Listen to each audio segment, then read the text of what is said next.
The Red-Headed League by Sir Arthur Conan Doyle.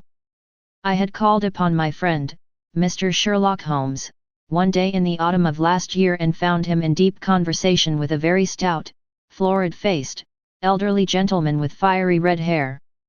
With an apology for my intrusion, I was about to withdraw when Holmes pulled me abruptly into the room and closed the door behind me. "You could not possibly have come at a better time, my dear Watson," he said cordially. "I was afraid that you were engaged." "So I am." "Very much so. Then I can wait in the next room." "Not at all. This gentleman, Mr. Wilson, has been my partner and helper in many of my most successful cases, and I have no doubt that he will be of the utmost use to me in yours also."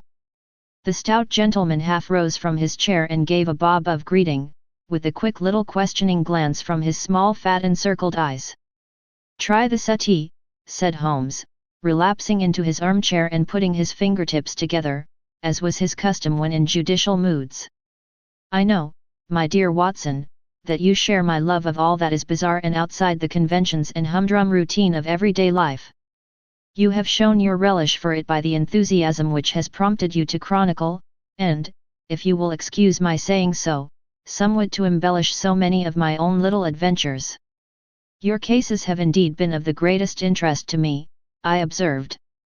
"You will remember that I remarked the other day, just before we went into the very simple problem presented by Miss Mary Sutherland, that for strange effects and extraordinary combinations we must go to life itself, which is always far more daring than any effort of the imagination. A proposition which I took the liberty of doubting." "You did, Doctor, but none the less you must come round to my view, for otherwise I shall keep on piling fact upon fact on you until your reason breaks down under them and acknowledges me to be right. Now, Mr. Jabez Wilson here has been good enough to call upon me this morning, and to begin a narrative which promises to be one of the most singular which I have listened to for some time. You have heard me remark that the strangest and most unique things are very often connected not with the larger but with the smaller crimes, and occasionally, indeed, where there is room for doubt whether any positive crime has been committed. As far as I have heard, it is impossible for me to say whether the present case is an instance of crime or not, but the course of events is certainly among the most singular that I have ever listened to. Perhaps, Mr. Wilson, you would have the great kindness to recommence your narrative. I ask you not merely because my friend Dr. Watson has not heard the opening part but also because the peculiar nature of the story makes me anxious to have every possible detail from your lips. As a rule, when I have heard some slight indication of the course of events, I am able to guide myself by the thousands of other similar cases which occur to my memory. In the present instance I am forced to admit that the facts are, to the best of my belief, unique." The portly client puffed out his chest with an appearance of some little pride and pulled a dirty and wrinkled newspaper from the inside pocket of his greatcoat. As he glanced down the advertisement column, with his head thrust forward and the paper flattened out upon his knee, I took a good look at the man and endeavoured, after the fashion of my companion, to read the indications which might be presented by his dress or appearance. I did not gain very much, however, by my inspection. Our visitor bore every mark of being an average commonplace British tradesman, obese, pompous, and slow. He wore rather baggy grey shepherd's check trousers, a not over-clean black frock coat, unbuttoned in the front, and a drab waistcoat with a heavy brassy Albert chain, and a square pierced bit of metal dangling down as an ornament. A frayed top hat and a faded brown overcoat with a wrinkled velvet collar lay upon a chair beside him. Altogether, look as I would, there was nothing remarkable about the man save his blazing red head, and the expression of extreme chagrin and discontent upon his features. Sherlock Holmes' quick eye took in my occupation, and he shook his head with a smile as he noticed my questioning glances. Beyond the obvious facts that he has at some time done manual labor, that he takes snuff, that he is a Freemason, that he has been in China, and that he has done a considerable amount of writing lately, I can deduce nothing else. Mr. Jabez Wilson started up in his chair, with his forefinger upon the paper, but his eyes upon my companion. "How, in the name of good fortune, did you know all that, Mr. Holmes?" he asked. How did you know, for example, that I did manual labor? It's as true as gospel, for I began as a ship's carpenter. Your hands, my dear sir. Your right hand is quite a size larger than your left. You have worked with it, and the muscles are more developed. Well, the snuff, then, and the Freemasonry. I won't insult your intelligence by telling you how I read that, especially as, rather against the strict rules of your order, you use an arc and compass breast pin. Ah, of course, I forgot that. But the writing. What else can be indicated by that right cuff so very shiny for 5 inches, and the left one with the smooth patch near the elbow where you rested upon the desk? Well, but China. The fish that you have tattooed immediately above your right wrist could only have been done in China. I have made a small study of tattoo marks and have even contributed to the literature of the subject. That trick of staining the fish's scales of a delicate pink is quite peculiar to China. When, in addition, I see a Chinese coin hanging from your watch chain, the matter becomes even more simple. Mr. Jabez Wilson laughed heavily. Well, I never, said he. I thought at first that you had done something clever, but I see that there was nothing in it after all. I begin to think, Watson, said Holmes, that I make a mistake in explaining. Omnignotum pro magnifico, you know, and my poor little reputation, such as it is, will suffer shipwreck if I am so candid. Can you not find the advertisement, Mr. Wilson? Yes, I have got it now, he answered with his thick red finger planted halfway down the column. Here it is. This is what began it all. You just read it for yourself, sir. I took the paper from him and read as follows. To the Red-Headed League, on account of the bequest of the late Ezekiah Hopkins, of Lebanon, Pennsylvania, USA, there is now another vacancy open which entitles a member of the League to a salary of £4 a week for purely nominal services. All red-headed men who are sound in body and mind and above the age of 21 years, are eligible. Apply in person on Monday, at 11 o'clock, to Duncan Ross, at the offices of the League, 7 Pope's Court, Fleet Street. What on earth does this mean?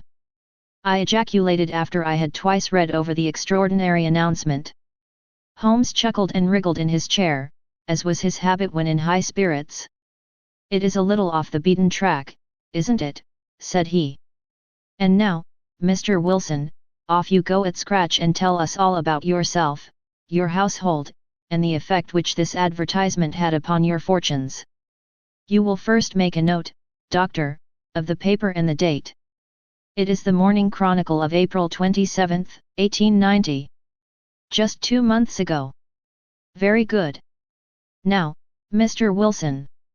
Well, it is just as I have been telling you, Mr. Sherlock Holmes, said Jabez Wilson, mopping his forehead. I have a small pawnbroker's business at Coburg Square, near the city. It's not a very large affair, and of late years it has not done more than just give me a living.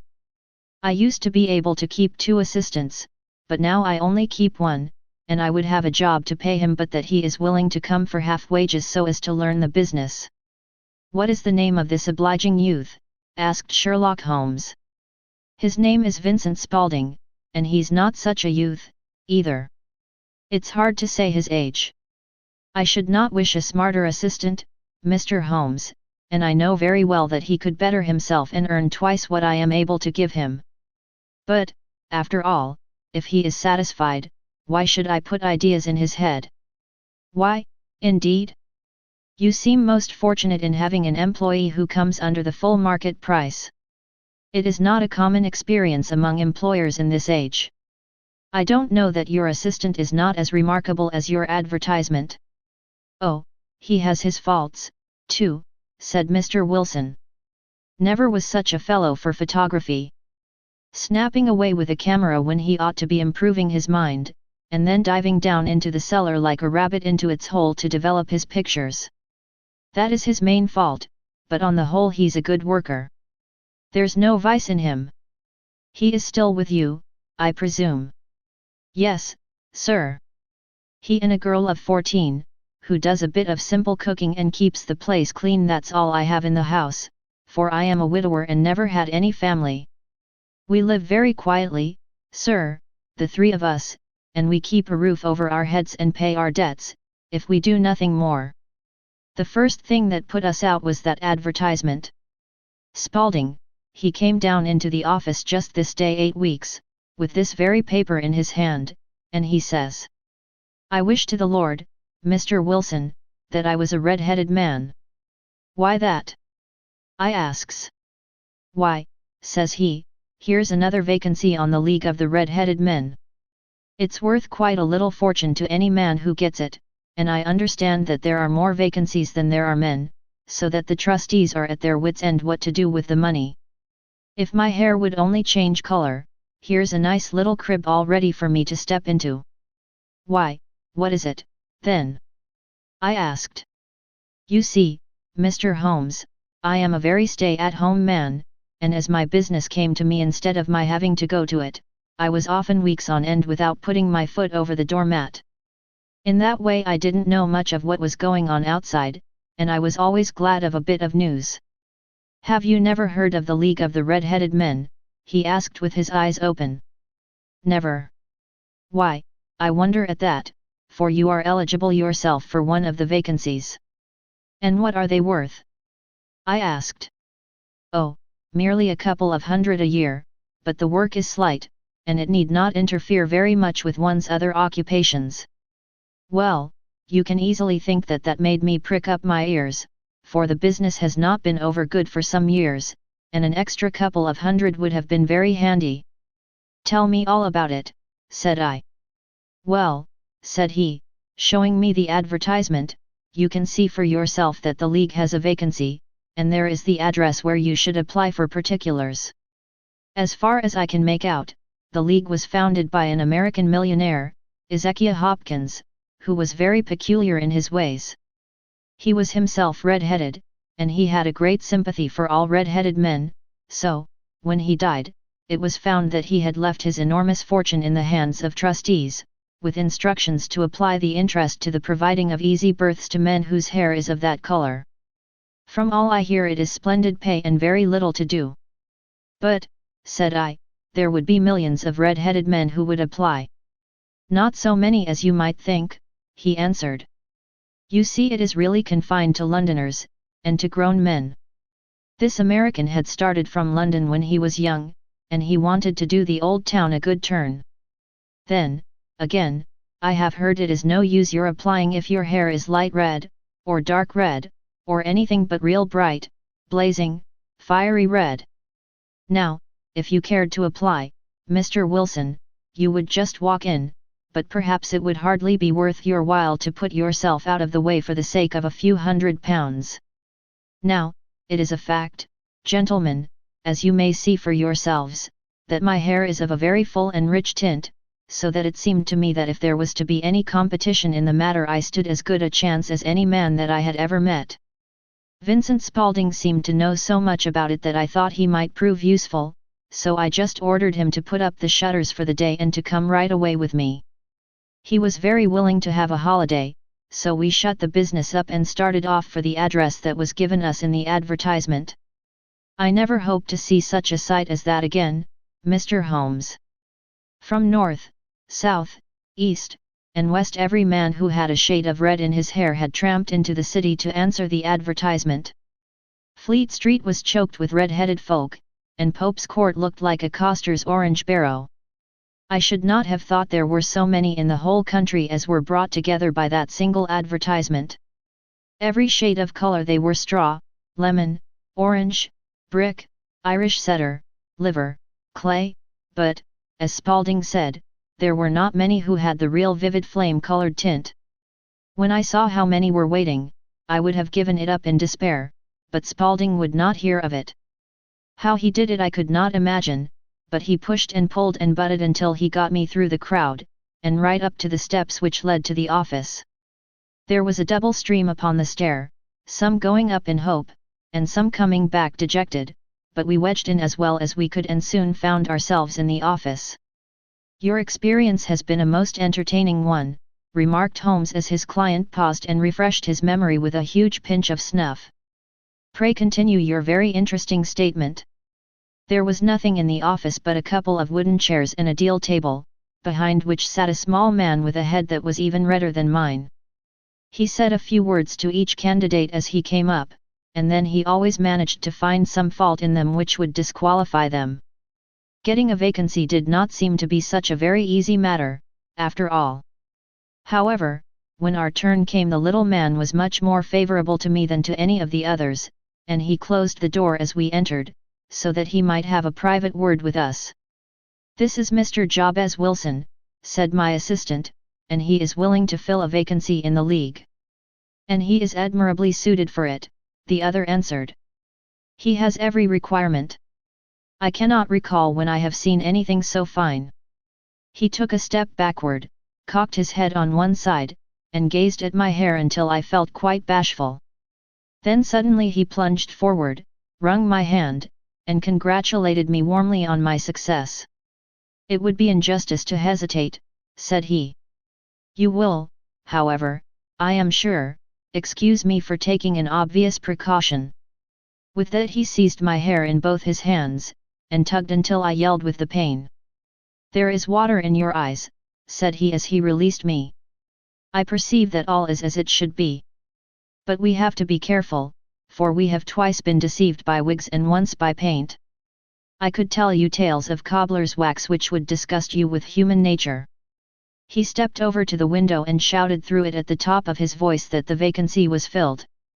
A groan of disappointment came up from below, and the folk all trooped away in different directions until there was not a red head to be seen except my own and that of the manager.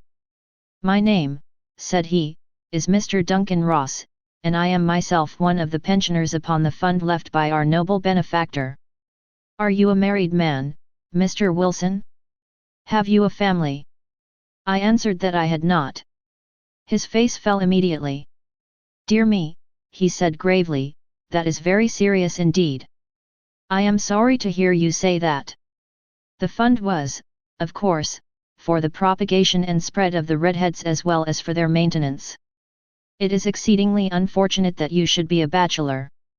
My face lengthened at this, Mr. Holmes, for I thought that I was not to have the vacancy after all, but after thinking it over for a few minutes he said that it would be all right. 'In the case of another,' said he, 'the objection might be fatal, but we must stretch a point in favor of a man with such a head of hair as yours. When shall you be able to enter upon your new duties?' 'Well, it is a little awkward, for I have a business already,' said I. 'Oh, never mind about that, Mr. Wilson,' said Vincent Spaulding. 'I should be able to look after that for you.' 'What would be the hours?' I asked. 10 to 2. Now a pawnbroker's business is mostly done of an evening, Mr. Holmes, especially Thursday and Friday evening, which is just before payday, so it would suit me very well to earn a little in the mornings. Besides, I knew that my assistant was a good man, and that he would see to anything that turned up. 'That would suit me very well,' said I, 'and the pay is £4 a week. And the work is purely nominal.' 'What do you call purely nominal?' 'Well, you have to be in the office, or at least in the building, the whole time. If you leave, you forfeit your whole position forever. The rule is very clear upon that point. You don't comply with the conditions if you budge from the office during that time. It's only 4 hours a day, and I should not think of leaving,' said I. 'No excuse will avail,' said Mr. Duncan Ross, 'neither sickness nor business nor anything else. There you must stay, or you lose your billet. And the work is to copy out the Encyclopaedia Britannica. There is the first volume of it in that press. You must find your own ink, pens, and blotting paper, but we provide this table and chair. Will you be ready tomorrow?' 'Certainly,' I answered. 'Then, goodbye, Mr. Jabez Wilson, and let me congratulate you once more on the important position which you have been fortunate enough to gain.' He bowed me out of the room and I went home with my assistant, hardly knowing what to say or do, I was so pleased at my own good fortune. 'Well, I thought over the matter all day, and by evening I was in low spirits again, for I had quite persuaded myself that the whole affair must be some great hoax or fraud, though what its object might be I could not imagine. It seemed altogether past belief that anyone could make such a will, or that they would pay such a sum for doing anything so simple as copying out the Encyclopaedia Britannica. Vincent Spaulding did what he could to cheer me up, but by bedtime I had reasoned myself out of the whole thing.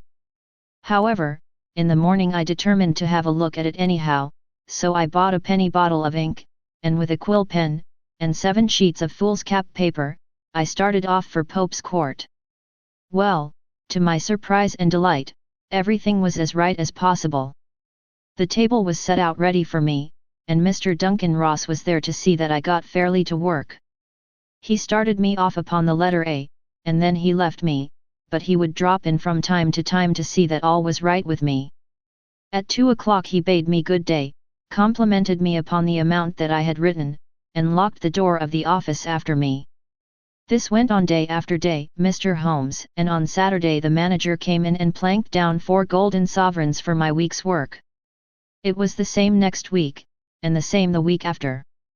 Every morning I was there at 10, and every afternoon I left at 2. By degrees Mr. Duncan Ross took to coming in only once of a morning, and then, after a time, he did not come in at all.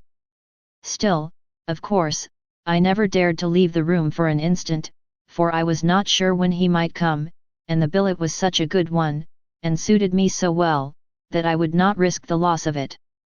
8 weeks passed away like this, and I had written about abbots and archery and armour and architecture and Attica, and hoped with diligence that I might get on to the bees before very long. It cost me something in foolscap, and I had pretty nearly filled a shelf with my writings. And then suddenly the whole business came to an end. To an end? Yes, sir. And no later than this morning. I went to my work as usual at 10 o'clock, but the door was shut and locked, with a little square of cardboard hammered onto the middle of the panel with a tack. Here it is, and you can read for yourself. He held up a piece of white cardboard about the size of a sheet of note paper. It read in this fashion. The Red-Headed League is dissolved. October 9, 1890. Sherlock Holmes and I surveyed this curt announcement and the rueful face behind it, until the comical side of the affair so completely overtopped every other consideration that we both burst out into a roar of laughter. "I cannot see that there is anything very funny," cried our client, flushing up to the roots of his flaming head. "If you can do nothing better than laugh at me, I can go elsewhere." "No, no," cried Holmes, shoving him back into the chair from which he had half risen. "I really wouldn't miss your case for the world. It is most refreshingly unusual. But there is, if you will excuse my saying so, something just a little funny about it. Pray what steps did you take when you found the card upon the door?"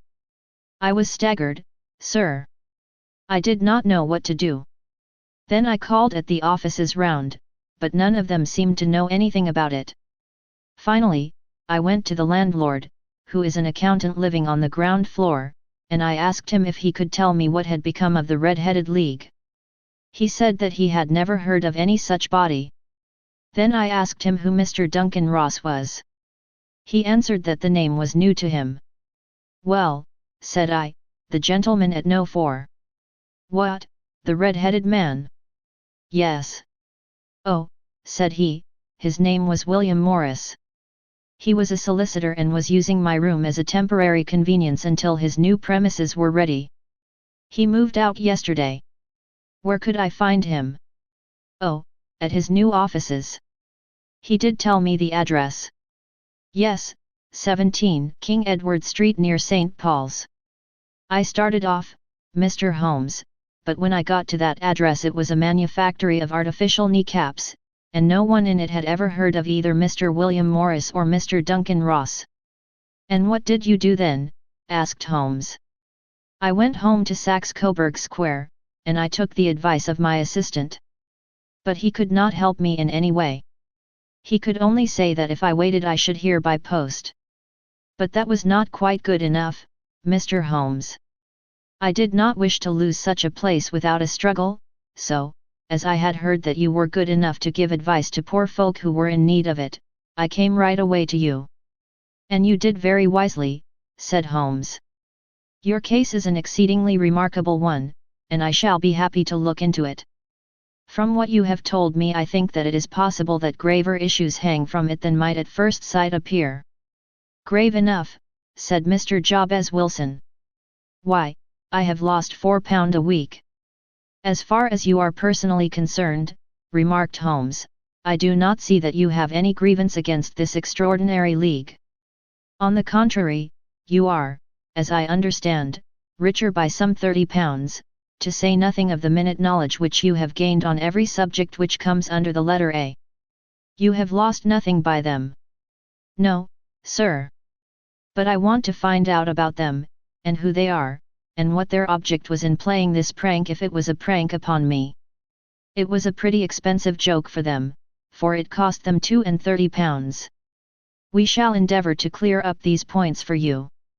And, first, 1 or 2 questions, Mr. Wilson. This assistant of yours who first called your attention to the advertisement, how long had he been with you?" "About a month then." "How did he come?" "In answer to an advertisement." "Was he the only applicant?" "No, I had a dozen." "Why did you pick him?" "Because he was handy and would come cheap." "At half wages, in fact." "Yes." "What is he like, this Vincent Spaulding?" "Small, stout-built, very quick in his ways, no hair on his face, though he's not short of 30. Has a white splash of acid upon his forehead." Holmes sat up in his chair in considerable excitement. "I thought as much," said he. "Have you ever observed that his ears are pierced for earrings?" "Yes, sir. He told me that a gypsy had done it for him when he was a lad." "Hum," said Holmes, sinking back in deep thought. "He is still with you?" "Oh, yes, sir, I have only just left him." "And has your business been attended to in your absence?" "Nothing to complain of, sir. There's never very much to do of a morning." "That will do, Mr. Wilson. I shall be happy to give you an opinion upon the subject in the course of a day or two. Today is Saturday, and I hope that by Monday we may come to a conclusion." "Well, Watson," said Holmes when our visitor had left us, "what do you make of it all?" "I make nothing of it," I answered frankly. "It is a most mysterious business." "As a rule," said Holmes, "the more bizarre a thing is the less mysterious it proves to be. It is your commonplace, featureless crimes which are really puzzling, just as a commonplace face is the most difficult to identify. But I must be prompt over this matter." "What are you going to do, then?" I asked. "To smoke," he answered. "It is quite a 3-pipe problem, and I beg that you won't speak to me for 50 minutes. He curled himself up in his chair, with his thin knees drawn up to his hawk-like nose, and there he sat with his eyes closed and his black clay pipe thrusting out like the bill of some strange bird. I had come to the conclusion that he had dropped asleep, and indeed was nodding myself, when he suddenly sprang out of his chair with the gesture of a man who has made up his mind and put his pipe down upon the mantelpiece. "Sarasate plays at the St. James's Hall this afternoon," he remarked. "What do you think, Watson? Could your patients spare you for a few hours?" "I have nothing to do today. My practice is never very absorbing." "Then put on your hat and come.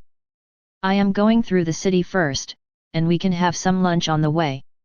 I observe that there is a good deal of German music on the program, which is rather more to my taste than Italian or French. It is introspective, and I want to introspect. Come along."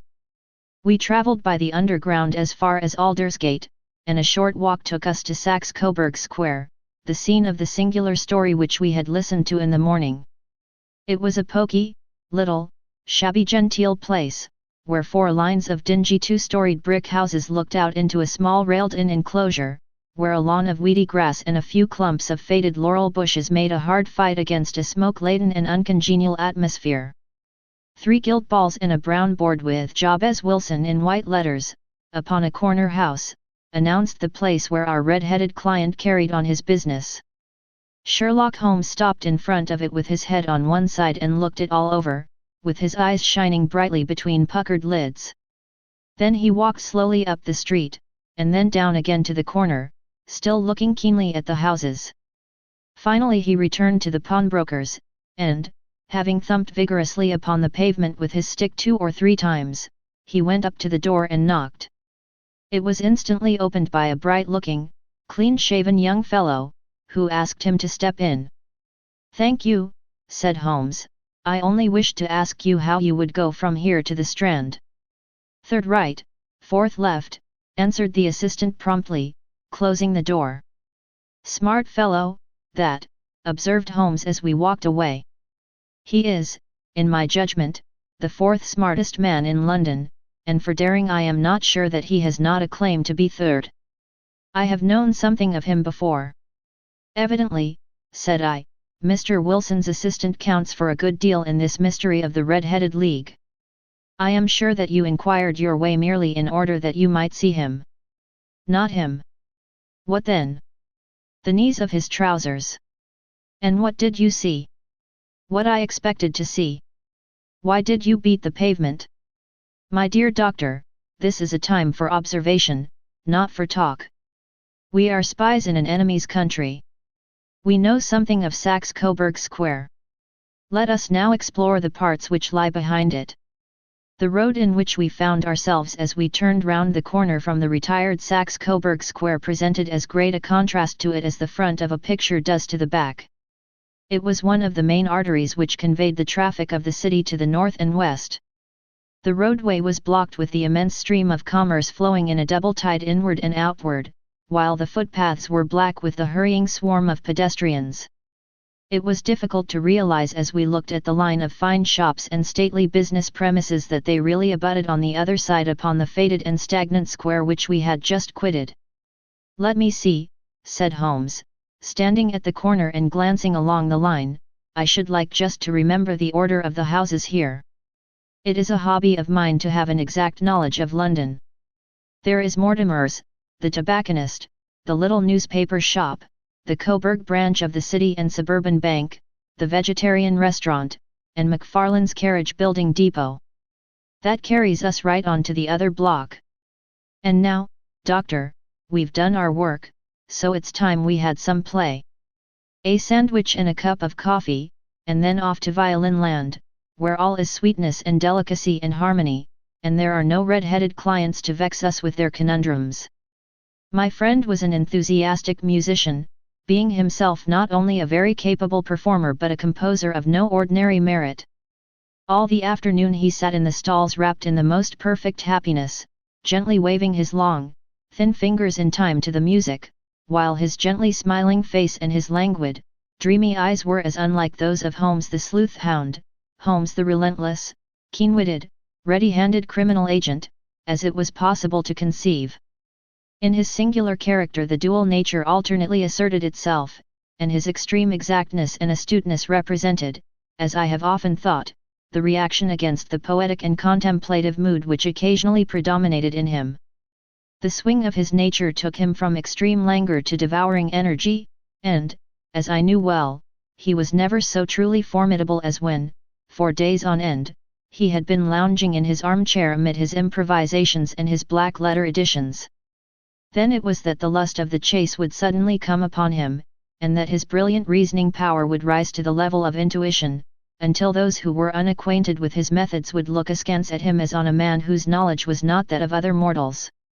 When I saw him that afternoon so enwrapped in the music at St. James's Hall I felt that an evil time might be coming upon those whom he had set himself to hunt down. "You want to go home, no doubt, doctor," he remarked as we emerged. "Yes, it would be as well. And I have some business to do which will take some hours. This business at Coburg Square is serious." "Why serious?" "A considerable crime is in contemplation. I have every reason to believe that we shall be in time to stop it. But today being Saturday rather complicates matters. I shall want your help tonight." "At what time?" 10 will be early enough. I shall be at Baker Street at 10. Very well. And, I say, doctor, there may be some little danger, so kindly put your army revolver in your pocket. He waved his hand, turned on his heel, and disappeared in an instant among the crowd. I trust that I am not more dense than my neighbors, but I was always oppressed with a sense of my own stupidity in my dealings with Sherlock Holmes. Here I had heard what he had heard, I had seen what he had seen, and yet from his words it was evident that he saw clearly not only what had happened but what was about to happen, while to me the whole business was still confused and grotesque. As I drove home to my house in Kensington I thought over it all, from the extraordinary story of the red-headed copier of the encyclopedia down to the visit to Saxe-Coburg Square, and the ominous words with which he had parted from me. What was this nocturnal expedition, and why should I go armed? Where were we going, and what were we to do? I had the hint from Holmes that this smooth-faced pawnbroker's assistant was a formidable man, a man who might play a deep game.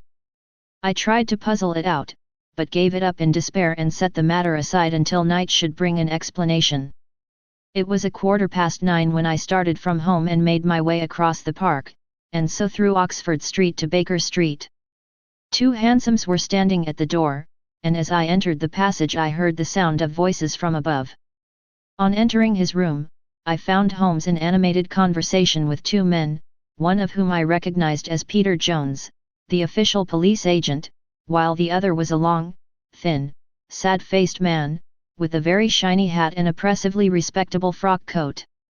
"Ha! Our party is complete," said Holmes, buttoning up his pea-jacket and taking his heavy hunting crop from the rack. "Watson, I think you know Mr. Jones, of Scotland Yard? Let me introduce you to Mr. Merryweather, who is to be our companion in tonight's adventure. We're hunting in couples again, Doctor, you see," said Jones in his consequential way. "Our friend here is a wonderful man for starting a chase. All he wants is an old dog to help him to do the running down." "I hope a wild goose may not prove to be the end of our chase," observed Mr. Merryweather gloomily. "You may place considerable confidence in Mr. Holmes, sir," said the police agent loftily. "He has his own little methods, which are, if he won't mind my saying so, just a little too theoretical and fantastic, but he has the makings of a detective in him. It is not too much to say that once or twice, as in that business of the Sholto murder and the Agra treasure, he has been more nearly correct than the official force." "Oh, if you say so, Mr. Jones, it is all right," said the stranger with deference. "Still, I confess that I miss my rubber. It is the first Saturday night for 27 years that I have not had my rubber." "I think you will find," said Sherlock Holmes, "that you will play for a higher stake tonight than you have ever done yet, and that the play will be more exciting. For you, Mr. Merryweather, the stake will be some £30,000, and for you, Jones, it will be the man upon whom you wish to lay your hands. John Clay, the murderer, thief, smasher, and forger. He's a young man, Mr. Merryweather, but he is at the head of his profession, and I would rather have my bracelets on him than on any criminal in London. He's a remarkable man, is young John Clay. His grandfather was a royal duke, and he himself has been to Eton and Oxford.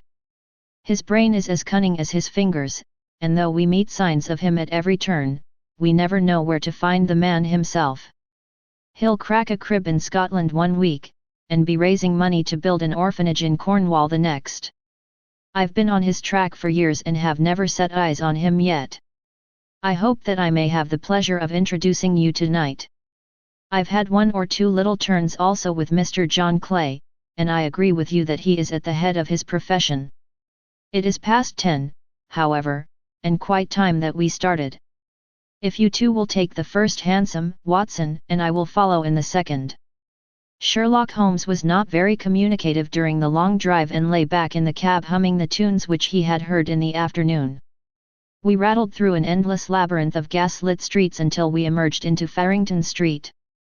"We are close there now," my friend remarked. "This fellow Merryweather is a bank director, and personally interested in the matter. I thought it as well to have Jones with us also. He is not a bad fellow, though an absolute imbecile in his profession. He has one positive virtue. He is as brave as a bulldog and as tenacious as a lobster if he gets his claws upon anyone. Here we are, and they are waiting for us. We had reached the same crowded thoroughfare in which we had found ourselves in the morning. Our cabs were dismissed, and, following the guidance of Mr. Merryweather, we passed down a narrow passage and through a side door, which he opened for us. Within there was a small corridor, which ended in a very massive iron gate. This also was opened, and led down a flight of winding stone steps, which terminated at another formidable gate. Mr. Merryweather stopped to light a lantern, and then conducted us down a dark, earth-smelling passage, and so, after opening a third door, into a huge vault or cellar, which was piled all round with crates and massive boxes. "You are not very vulnerable from above," Holmes remarked as he held up the lantern and gazed about him. "Nor from below," said Mr. Merryweather, striking his stick upon the flags which lined the floor.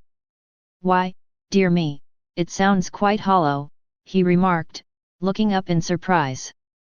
"I must really ask you to be a little more quiet," said Holmes severely. "You have already imperiled the whole success of our expedition. Might I beg that you would have the goodness to sit down upon one of those boxes, and not to interfere?" The solemn Mr. Merryweather perched himself upon a crate, with a very injured expression upon his face, while Holmes fell upon his knees upon the floor and, with the lantern and a magnifying lens, began to examine minutely the cracks between the stones. A few seconds sufficed to satisfy him, for he sprang to his feet again and put his glass in his pocket. "We have at least an hour before us," he remarked, "for they can hardly take any steps until the good pawnbroker is safely in bed. Then they will not lose a minute, for the sooner they do their work the longer time they will have for their escape. We are at present, Doctor, as no doubt you have divined, in the cellar of the City branch of one of the principal London banks.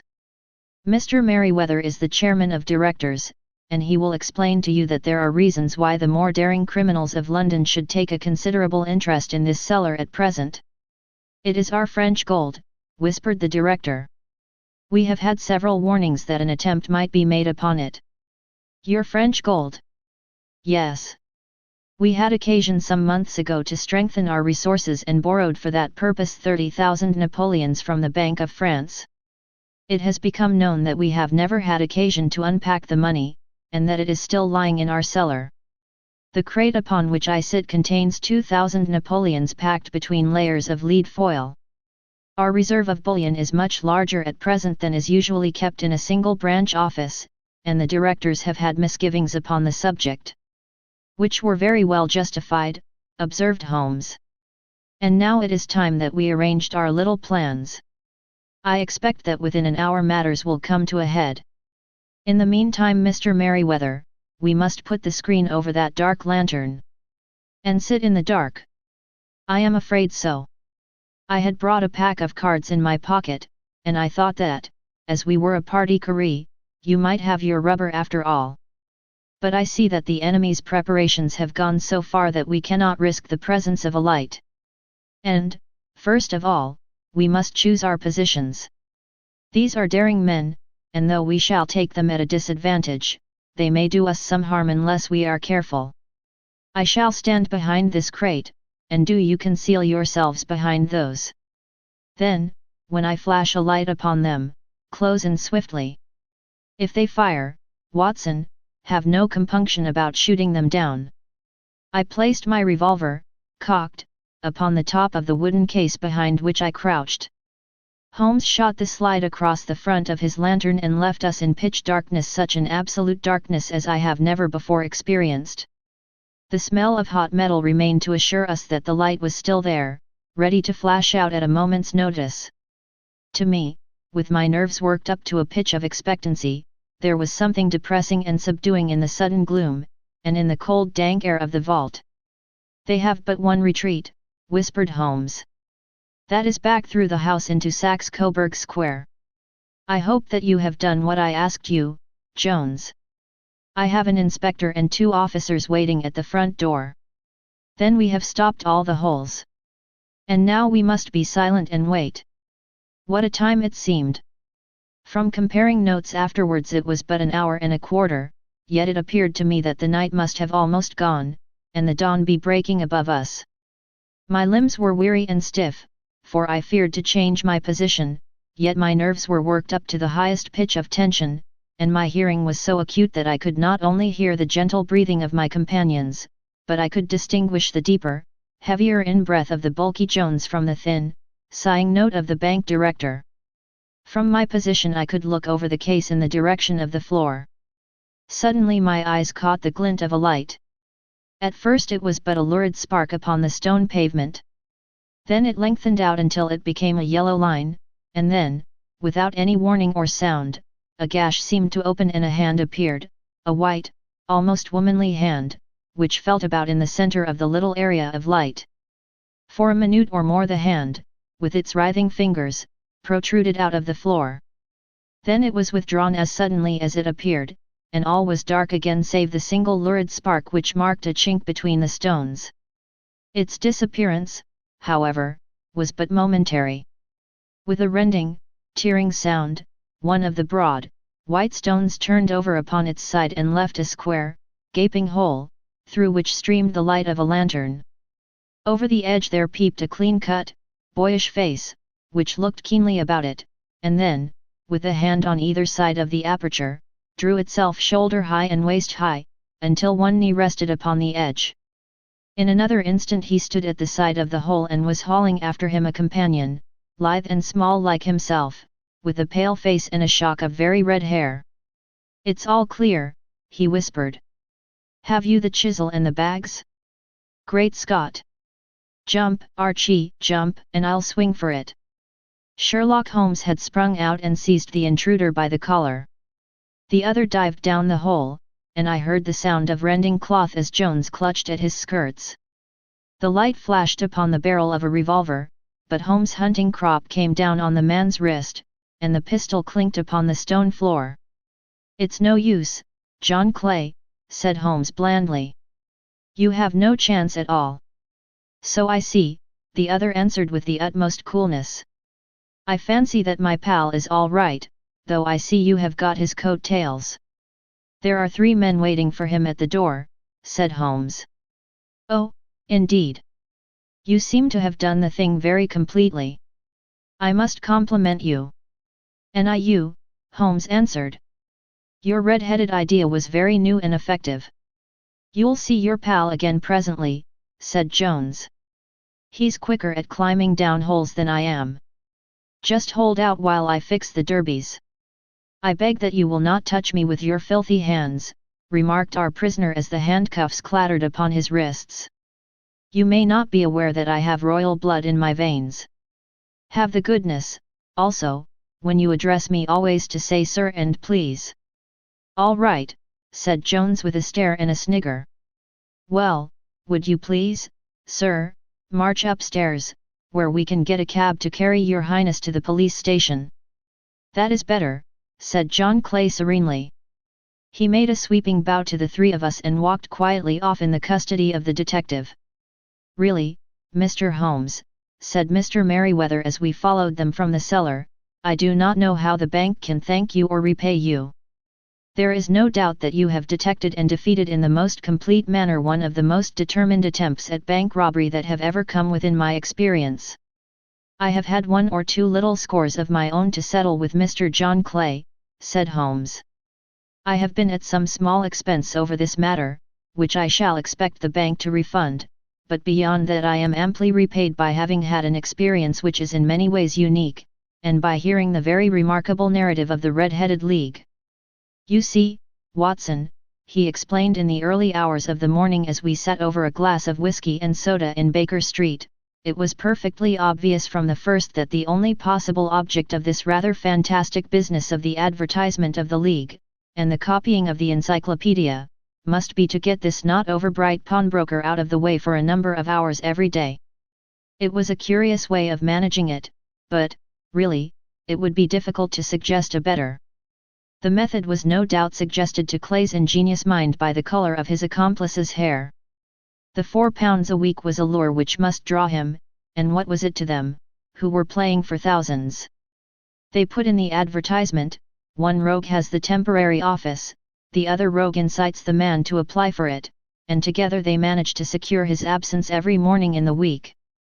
From the time that I heard of the assistant having come for half wages, it was obvious to me that he had some strong motive for securing the situation. But how could you guess what the motive was? Had there been women in the house, I should have suspected a mere vulgar intrigue. That, however, was out of the question. The man's business was a small one, and there was nothing in his house which could account for such elaborate preparations, and such an expenditure as they were at. It must, then, be something out of the house. What could it be? I thought of the assistant's fondness for photography, and his trick of vanishing into the cellar. The cellar. There was the end of this tangled clue. Then I made inquiries as to this mysterious assistant and found that I had to deal with one of the coolest and most daring criminals in London. He was doing something in the cellar, something which took many hours a day for months on end. What could it be, once more? I could think of nothing save that he was running a tunnel to some other building. So far I had got when we went to visit the scene of action. I surprised you by beating upon the pavement with my stick. I was ascertaining whether the cellar stretched out in front or behind. It was not in front. Then I rang the bell, and, as I hoped, the assistant answered it. We have had some skirmishes, but we had never set eyes upon each other before. I hardly looked at his face. His knees were what I wished to see. You must yourself have remarked how worn, wrinkled, and stained they were. They spoke of those hours of burrowing. The only remaining point was what they were burrowing for. I walked round the corner, saw the City and Suburban Bank abutted on our friend's premises, and felt that I had solved my problem. When you drove home after the concert I called upon Scotland Yard and upon the chairman of the bank directors, with the result that you have seen. And how could you tell that they would make their attempt tonight? I asked. Well, when they closed their league offices, that was a sign that they cared no longer about Mr. Jabez Wilson's presence, in other words, that they had completed their tunnel. But it was essential that they should use it soon, as it might be discovered, or the bullion might be removed. Saturday would suit them better than any other day, as it would give them 2 days for their escape. For all these reasons I expected them to come tonight. You reasoned it out beautifully, I exclaimed in unfeigned admiration. It is so long a chain, and yet every link rings true. It saved me from ennui, he answered, yawning. Alas! I already feel it closing in upon me. My life is spent in one long effort to escape from the commonplaces of existence. These little problems help me to do so. And you are a benefactor of the race, said I. He shrugged his shoulders. Well, perhaps, after all, it is of some little use, he remarked. L'homme c'est rien l'œuvre c'est tout, as Gustave Flaubert wrote to George Sand. The end. Here's a summary of the story. The story begins with Dr. John Watson, Sherlock Holmes's loyal friend and chronicler, visiting Holmes at 221B Baker Street. Holmes has a visitor named Jabez Wilson, a man with striking red hair and a peculiar story to tell. Wilson explains that he used to be a pawnbroker but now works as a copyist for the Red-Headed League, an organization established to provide financial support to men with red hair. Wilson had been given an extremely well-paying job as a copyist for the League, which required him to write out entries from the Encyclopaedia Britannica by hand. The work was easy, and he was paid £4 a week, a substantial sum. However, Wilson's world is turned upside down when he arrives at the League's office one morning to find a sign stating that the League has been dissolved due to the death of its founder, Ezekiah Hopkins. Wilson is perplexed and devastated, as his source of income has suddenly disappeared. Suspecting foul play and intrigued by the unusual case, Holmes agrees to investigate. He sends Watson to gather information about Wilson while he examines the former League's office. Holmes deduces that the League was a ruse, created by criminals to keep Wilson out of his pawnshop for extended periods. After some clever detective work, Holmes uncovers the true mastermind behind the scheme, a man named John Clay, also known as Vincent Spaulding, who had posed as a pawnbroker's assistant to persuade Wilson to take the job at the League. Clay was planning a bank heist by tunneling into the bank from Wilson's basement, taking advantage of Wilson's absence from the pawnshop. Holmes and Watson, with the help of the police, apprehend John Clay and prevent the bank robbery. The case is solved, and Wilson is relieved that the criminals have been brought to justice. The Red-Headed League is a classic Sherlock Holmes story that showcases Holmes's deductive abilities and his talent for unraveling complex mysteries. It also highlights the theme of deception and the cleverness of criminals who use elaborate schemes to achieve their goals. The Red-Headed League by Sir Arthur Conan Doyle provides several key learning points. 1. Observation and deduction. Sherlock Holmes's remarkable ability to observe details and deduce information from them is a central theme in the story. His keen powers of observation, combined with logical deduction, allow him to uncover hidden truths and solve complex mysteries. 2. Criminal deception. The story highlights the craftiness of criminals and the elaborate deceptions they can construct. John Clay, posing as Vincent Spaulding, devises an intricate plan that involves manipulating Jabez Wilson into working for the fictitious Red-Headed League as a distraction for a bank robbery. 3. Trust and gullibility. Jabez Wilson's trust in the Red-Headed League's offer of employment and financial support serves as a cautionary tale about blind trust. It emphasizes the importance of verifying the legitimacy of opportunities before committing to them. 4. Resourcefulness. Holmes and Watson's resourcefulness in solving the case demonstrates the value of creativity and adaptability in problem solving. They use their intelligence, knowledge, and collaboration to uncover the truth. 5. Justice and law enforcement. The story showcases the role of law enforcement and the justice system in apprehending criminals and maintaining order in society.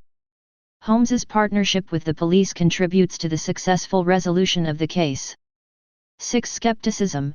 Holmes's skepticism and willingness to question the authenticity of the Red-Headed League's offer are essential to solving the mystery. It encourages critical thinking and the importance of not accepting things at face value. 7. The role of friendship. The enduring friendship and collaboration between Sherlock Holmes and Dr. John Watson are evident in the story. Watson's unwavering support and assistance play a crucial role in Holmes's investigations.